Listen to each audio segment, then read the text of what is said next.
How to Create a Glitch Monologues. Season 1, Chapter 6. With this podcast, I'd like to talk about the fundamental nature of reality and provide an overarching principle by which to understand all of the phenomenon that I've described in the various episodes of this podcast under one umbrella.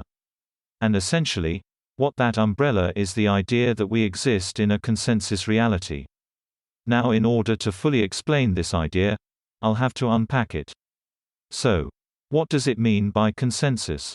Consensus means that we exist in a consensual reality, which means that our experience of each other is fundamentally one of a consensual experience, which means that the shadow parts of our nature, the parts that we hide from ourselves, the parts that we hide or that we reject, or that we undermine or that we fundamentally abhor. These parts of our nature are hidden from view from ourselves.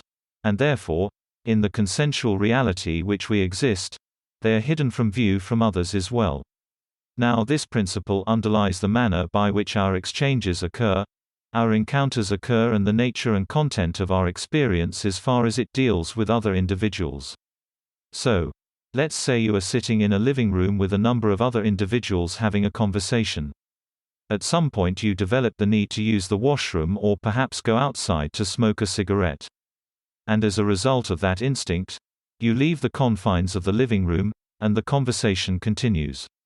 If you were to become as a fly on the wall, so to speak, and observe that conversation as soon as you leave the room and during the time that you are outside the room, what you'll find is that the content of that experience penetrates the veil of your unconscious shadow parts, so it is only in your absence that others are permitted or able to be themselves fully and completely.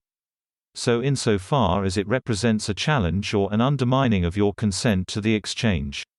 So, let's look at this more discreetly.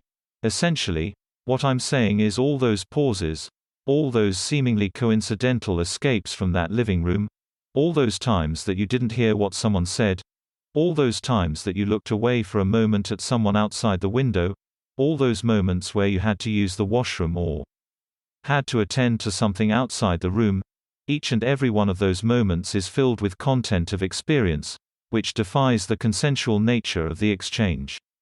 So the timing of events, the shape of the events, the way that you unconsciously seem to miss all of those episodes where things did not go according to your expectations or your consent.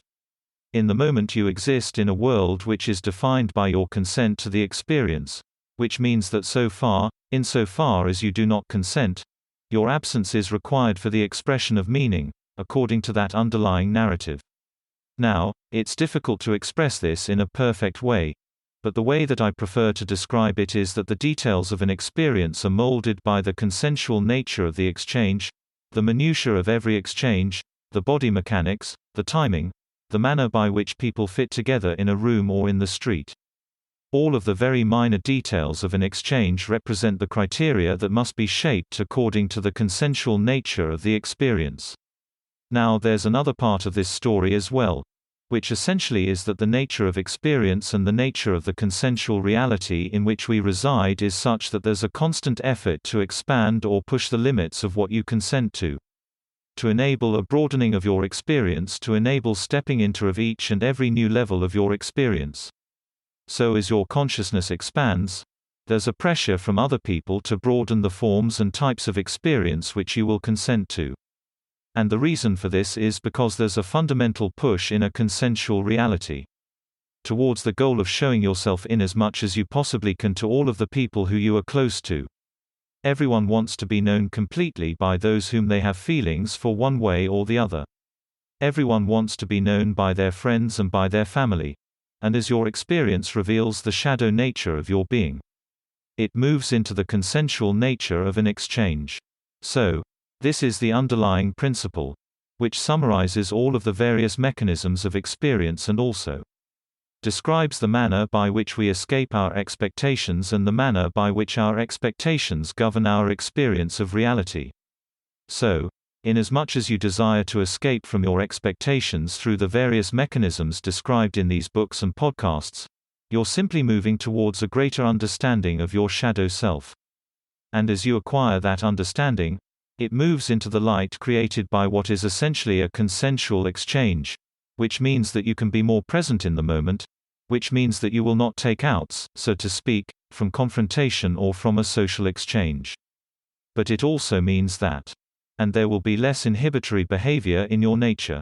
And here is the crux of the problem, which is that as your experience broadens and regressive or unwanted impulses arise, it's necessary to develop a strong understanding of what your limits are so that you can restrict the consensual nature of an exchange and the reality which follows. Now, there's more to it than that, which is that within this consensual reality, it is possible to experience distinct consensual versions of reality.